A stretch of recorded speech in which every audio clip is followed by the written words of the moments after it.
자, 우리가 지금까지 살아왔던 날들을 돌이켜보면 가장 먼저 떠오르는 단어는 사람마다 느낌은 다르겠지만 저 같은 경우는 은혜라고 하는 단어가 제일 먼저 떠오릅니다. 지금까지 살아온 모든 것이 주의 은혜라고 믿어지기에 그 마음이 뜨거워지고 뭉클해지죠. 우리를 구원해 주신 하나님의 은혜, 또 구원해 주신 이후에 우리를 자녀 삼으셔서 항상 돌보아 주시고 우리를 보호해 주신 하나님의 은혜, 우리에게 필요한 것들을 때를 따라 적당하게 공급해 주셔서 오늘까지 누리며 살 수 있도록 도와주신 하나님의 은혜, 또 하나님 앞에 행한 죄와 허물을 생각한다면 버림마다 마땅하지만은 그래도 우리를 버리지 아니하시고 크신 긍휼로 끌어안아 주신 하나님의 은혜가 있었기에 오늘의 우리가 있는 줄로 믿습니다. 자, 우리는 하나님의 은혜만 받은 것이 아닙니다. 우리 주변의 많은 사람들로부터 또한 은혜를 입으면서 오늘까지 살아왔어요. 그 가운데 제일 첫 손가락으로 꼽을 수 있는 게 부모님의 은혜겠지요.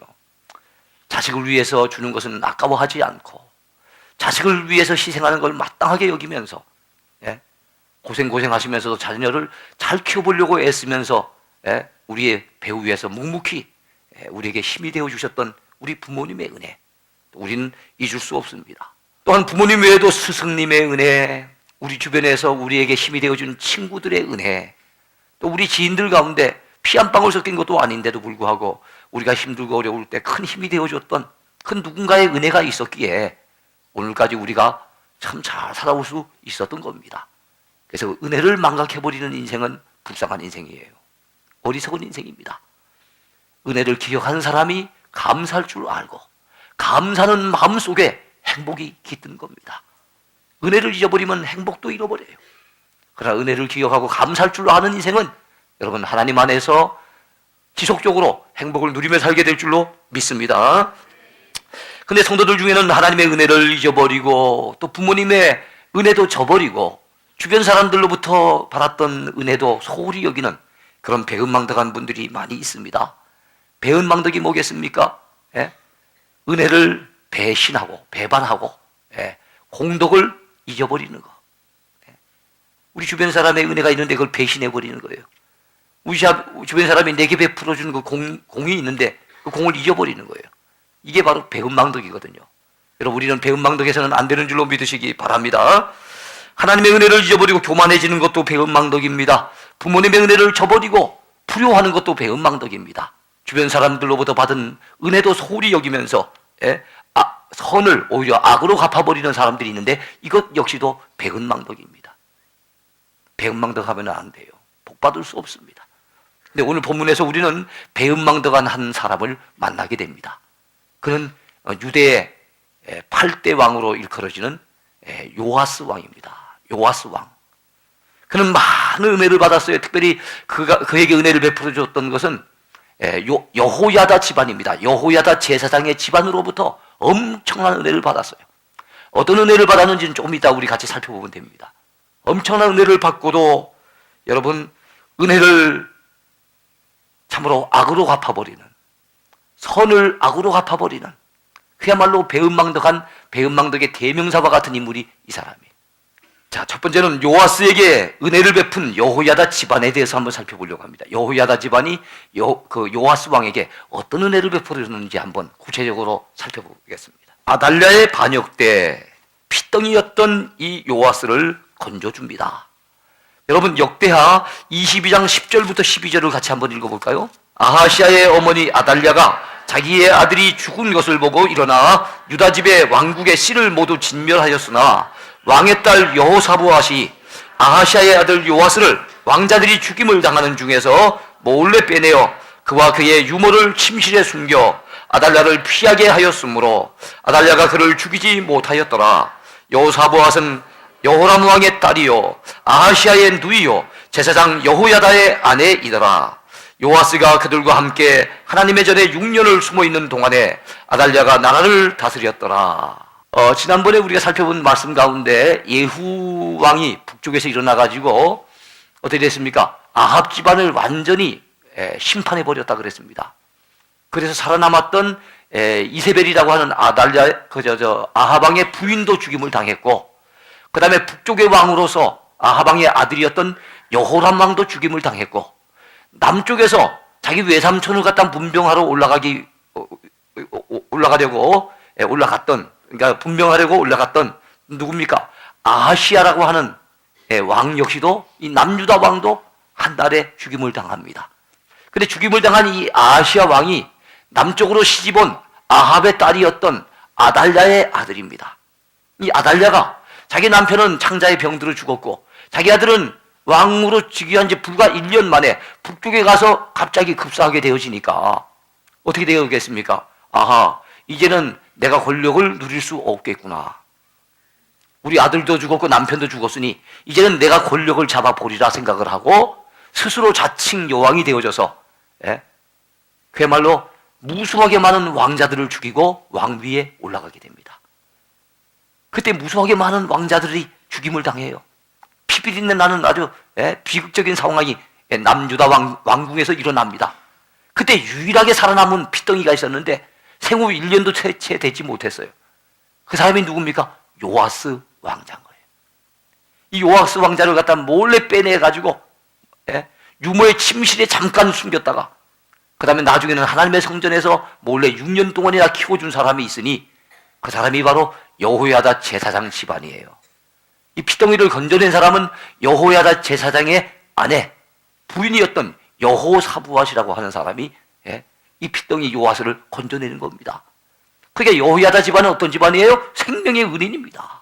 자, 이처럼 핏덩이를 죽음 가운데서 건져 주었을 뿐만 아니라 몰래 6년 동안 어떻게 했습니까? 그 요아스 왕자를 키웁니다. 하나님의 성전에 숨어가지고 숨겨두면서 몰래 숨을 죽여가면서 키우는 거예요. 그 옛날 모세의 부모가 모세를 갖다가 3개월 동안 몰래 키울 때 얼마나 발자국 소리만 들려도 막 심장이 떨리고 혹시나 자기 잡으러 오나 싶어갖고 얼마나 놀래고 그렇겠습니까? 근데 자기 아들도 아니에요. 피 한 방울 섞은 사람도 아니에요. 근데도 이 요아스 왕을 갖다가 몰래 숨겨가지고 그야말로 참 그 생명을 건져주고 6년 동안 길러준 이 여호야다의 집안 대단하지요.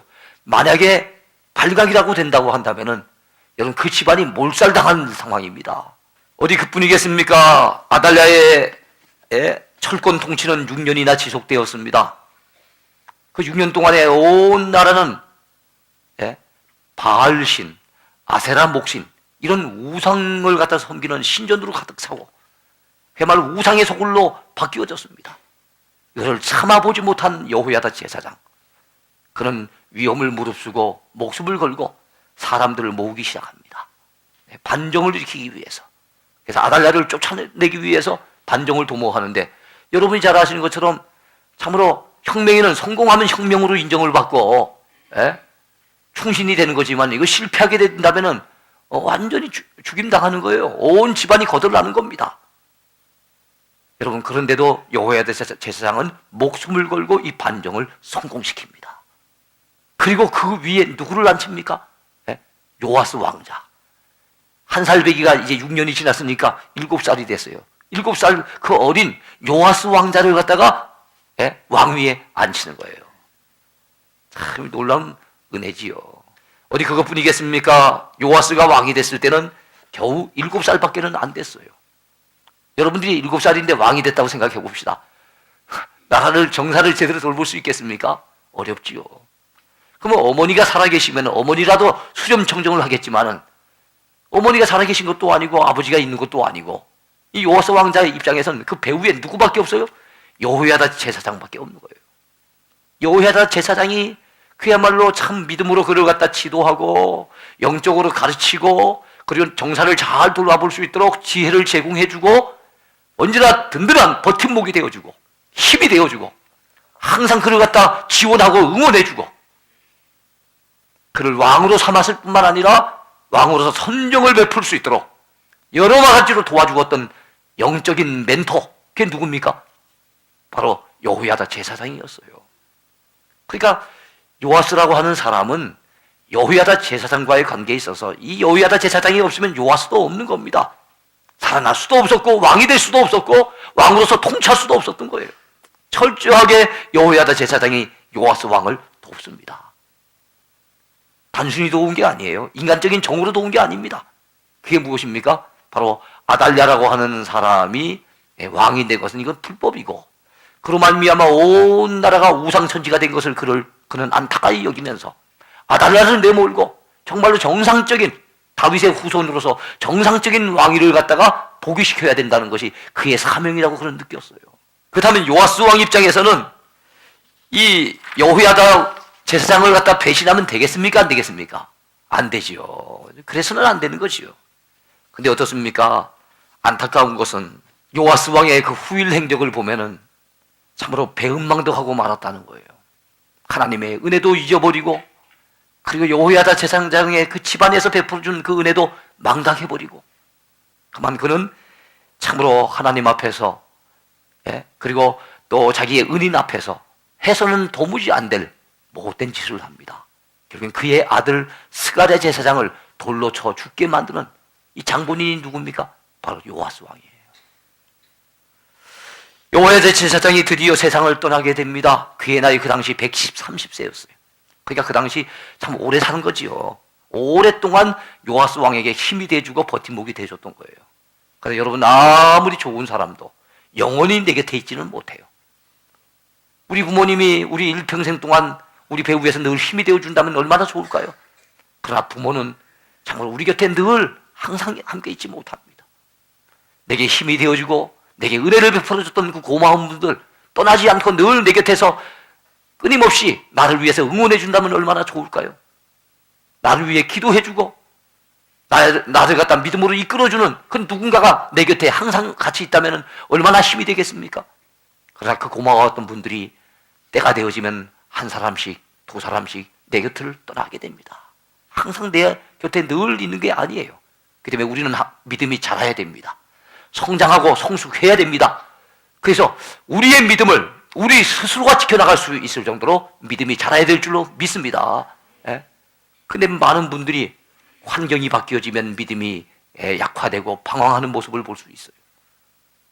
항상 어머니가 기도를 많이 해주고 뒤에서 영적인 멘토 역할을 해주셨는데, 그만 어머니가 돌아가신 이후에 믿음이 약화되고 신앙을 저버리고 세상길로 막 그냥 헤매이는 그런 사람들 종종 봅니다. 여러분들에게 늘 힘이 되어주는 여러분들의 영적인 멘토는 누굽니까? 그가 없을지라도 내가 내 믿음을 지켜나갈 수 있도록 우리는 믿음에 있어서 자립해야 될 줄로 믿습니다. 근데 요아스 왕은 그러지 못했다는 거예요. 요아스 왕은 여호야다 제사장이 죽고 난 이후에 그만 영적으로 방황하기 시작합니다. 여러분, 우리 본문 말씀을 한번 읽어볼까요?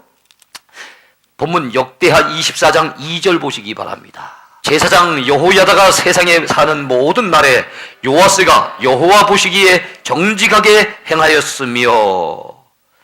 자, 그러니까 여호야다 제사장이 살았을 때는 하나님 앞에 그는 정직하게 행했다는 겁니다.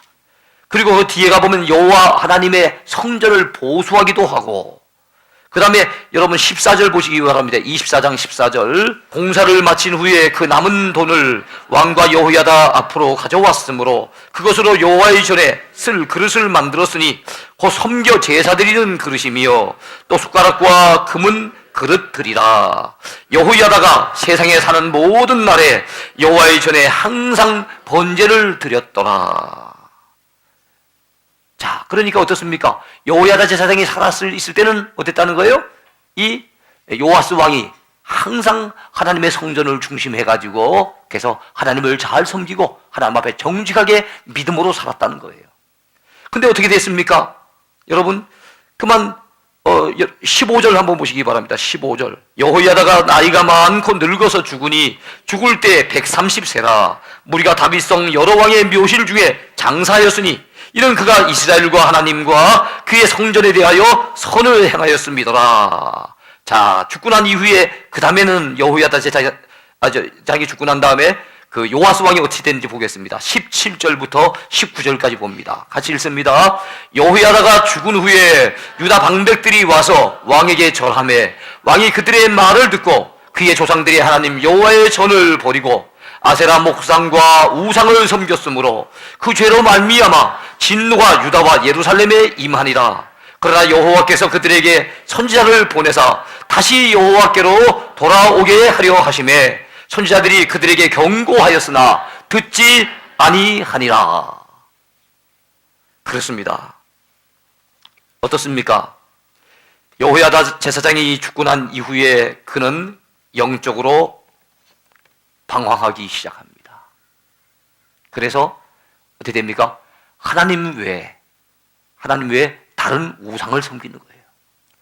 여호야다 제사장이 들려주었던 그 조언이 이제는 사라져버리니까 그의 귀에 들려지는 것은 무엇입니까? 아첨밖에는 없습니다. 유다의 방백들, 유다 나라의 곳곳을 다스리는 지방의 관리들이 와가지고 온갖 말로 아첨을 하니까 그들의 말을 듣고 그 마음이 교만해지고 그 마음이 세상으로 기울어져 버립니다. 그래서 어떻게 됐습니까? 급기야 하나님을 떠나는 거예요. 예? 여호야다 제사장이 사는 날 동안에 하나님 앞에 정직했던 요아스 왕, 그리고 하나님의 성전을 아름답게 보수하기도 했던 요아스 왕, 성전을 중심해서 믿음으로 잘 살던 이 요아스 왕이 여호야다 제사장이 죽고 난 이후에 그에게 영적인 멘토가 사라진 이후에 어떻게 됐다는 겁니까? 영적으로 방황해서 하나님을 떠나 이제는 아세라 목상을 섬기고 기타 우상들을 섬기는 우상 숭배자로 전락되고 말았다는 거예요. 그런데 더더욱 안타까운 것이 있습니다. 문제는 그가 하나님을 마음으로 배신하고 떠났다는 것도 안타깝지만 하나님께서 선지자들을 통해서 그에게 경고하십니다. 돌아오라고, 회개하고 돌아오라고 말씀을 전했지만은 여러분 아무 반응이 없었습니다. 거절해버립니다. 돌이키지 않습니다. 그런 말씀이 몇 절에 나옵니까? 19절 같이 읽습니다. 그러나 여호와께서 그들에게 선지자를 보내사 다시 여호와에게로 돌아오게 하려 하심에 선지자들이 그들에게 경고하였으나 듣지 아니하니라. 듣지 않을 뿐 아니었습니다. 감정적으로 대우하는 것을 볼 수 있어요. 자, 선지자들을 통해서 그에게 회개를 촉구했지만 돌이키지 않습니다. 그랬더니 이번에는 스가랴 제사장이 나섭니다. 하나님의 영이, 성령께서 스가랴의 마음을 갖다 감동시키세요. 근데 이 스가랴라고 하는 제사장이 누굽니까? 여호야다 제사장의 아들입니다. 요아스 왕이 왕이 될 때, 기름을 부을 때 여호야다 제사장과 그의 아들들이 함께 기름을 부었다 그랬어요. 그러니까 요아스 왕이 왕 되는데 참여했던 사람이 또 누굽니까? 스가랴 제사장이에요. 근데 어떻게 됐습니까? 여러분 20절 보시기 바랍니다. 이에 하나님의 영이 제사장 여호야다의 아들 스가랴를 감동시키심에 그가 백성 앞에 높이 서서 그들에게 이르되 하나님이 이같이 말씀하시기를 너희가 어찌하여 여호와의 명령을 거역하여 스스로 형통하게 하지 못하게 하느냐 하셨나니 너희가 여호와를 버렸으므로 여호와께서도 너희를 버리셨느니라 하나 그랬습니다. 어떻습니까? 스가랴 제사장이 질책을 합니다. 그 옛날 사무엘 선지자가 범죄한 사울왕을 향해서 경고장을 날린 것처럼 바로 이 스가랴 제사장이 범죄한 요아스 왕을 향해서 말씀으로 질책을 하는 겁니다. 뭐라고 말씀을 질책합니까? 오늘 거기에 나와 있는 것처럼 너희가 어찌하여 여호와의 명령을 거역하여 스스로 형통하게 하지 못하게 하느냐. 그 다음에 또 뭐라 그럽니까? 너희가 여호와를 버렸으므로 여호와께서도 너희를 버리셨느니라 하는 경고의 말씀을 전합니다. 이 말씀을 받을 때 그는 회개했을까요? 그의 반응이 어떠했을까요? 요아스 왕은 회개하기는커녕 감정을 폭발시킵니다. 감정적으로 대합니다. 아니 나를 향해서 뭐 저주를 퍼붓는 것 아니냐라고 생각을 했는지 모르겠지만 사람을 시켜서 돌로 쳐서 스가랴 제사장을 죽이게 만듭니다. 그 말씀이 몇 절에 나옵니까? 자, 21절과 22절을 같이 읽겠습니다. 무리가 함께 꾀하고 왕의 명령을 따라 그를 여호와의 전 뜰 안에서 돌로 쳐 죽였더라. 요아스 왕이 이와 같이 스가랴의 아버지 여호야다가 베푼 은혜를 기억하지 아니하고 그의 아들을 죽이니 그가 죽을 때 이르되 여호와는 감찰하시고 신원하여 주옵소서 하니라. 아멘. 여기 중요한 말씀이 있죠. 요아스 왕이 이와 같이 스가랴의 아버지 여호야다가 베푼 은혜를 기억하지 아니하고. 이게 뭡니까? 배은망덕인 거죠. 만약에 여호야다 제사장의 은혜를 기억했다면 이렇게 할 수 없지요. 어떻게 여호야다 제사장의 아들을 죽게 만듭니까? 그것도 다른 얘기하는 것이 아니고 하나님의 말씀을 전해서 자기에게 회개를 촉구하고 자기의 영적인 유익을 위해서 말씀을 전하는 그를 돌로 쳐서 죽게 할 리가 없죠. 근데 바로 그 은혜를 다 잊어버린 거예요. 기억하지 않는 겁니다.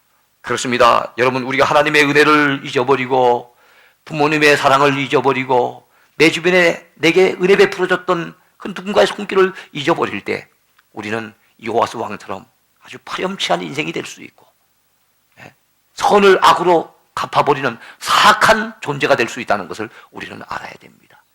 우리는 절대 그런 존재가 돼서는 안 되는 줄로 믿으시기 바랍니다. 금방 말씀드렸거니와 요아스 왕은 스가랴를 돌로 쳐 죽게 하는 배은망덕을 저지르게 됩니다. 자, 이제는 요아스 왕 얘기 말고 우리의 얘기로 돌아옵시다. 그리고 말씀을 맺으려고 합니다. 우리는 배은망덕해서는 안 되는 줄로 믿습니다. 먼저는 하나님의 은혜를 절대로 잊지 맙시다. 그 은혜를 기억해서 항상 감사하고 찬양하고 기쁘게 하나님을 섬기는 저와 여러분이 됐으면 좋겠습니다.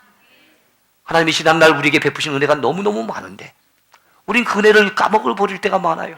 그래서 지금 당장 조금 어렵고 힘들면은 어느 순간에 감사 대신에 원망이 튀어나옵니다. 불평이 터져나옵니다. 짜증을 내며 삽니다. 하나님 앞에 은혜를 하나도 받은 것이 없는 사람처럼, 하나님 앞에 받은 축복이 하나도 없는 사람처럼 그렇게 말하고 그렇게 행동할 때가 많지요. 이게 바로 은혜를 잊어버린 배은망덕한 처사가 아니겠습니까? 우린 그래서는 안 됩니다. 당장 좀 힘들고 어려움이 있지만은 과거에 힘들지 않았습니까? 근데 과거의 삶을 돌이켜봤을 때 그 힘들고 어려운 순간에 또 하나님이 살 길을 열어주셨고 도움의 손길을 붙여주셨고 피할 길을 내셨고 하나님이 그때도 은혜 베푸셨어요. 그 은혜를 주셨기에 오늘까지 우리가 생명 유지하고 믿음 유지하고 오늘까지 살아올 수 있었습니다. 그 다음 지금 있는 어려움도 지금 내게 닥친 여러 가지 고난도 이겨낼 수 있도록 하나님이 안 도와주시겠습니까? 그러니까 섣불리 원망하지 말자고요. 섣불리 불평을 토해내지 말자고요. 우리 모두 은혜 받은 자답게 항상 감사하면서 늘 찬송하면서 하나님의 은혜를 늘 간증하면서 사는 저와 여러분이 되어야 될 줄로 믿습니다. 또한 부모님의 은혜와 사랑 아직도 그분들이 살아계신다면은 여러분 그분들 무시하지 맙시다. 못 배웠다고 무시하지도 말고요. 가지지 못했다고 무시하지도 말고요. 우리라도 그분들 존경해 주지 않으면 누가 그분들을 갖다가 귀하게 대우해 주겠어요. 그러므로 부모님들 무시하지 말고 잘 폭령하는 저와 여러분이 됐으면 좋겠습니다. 그리고 우리가 오늘까지 살아온 동안에 내게 영적으로 아니면 육적으로 때로는 여러모로 내게 마음으로 힘이 돼주고 때로는 경제적으로 힘이 돼주고 뭔가 내게 도움의 손길을 뻗어준 분들이 있을 거예요.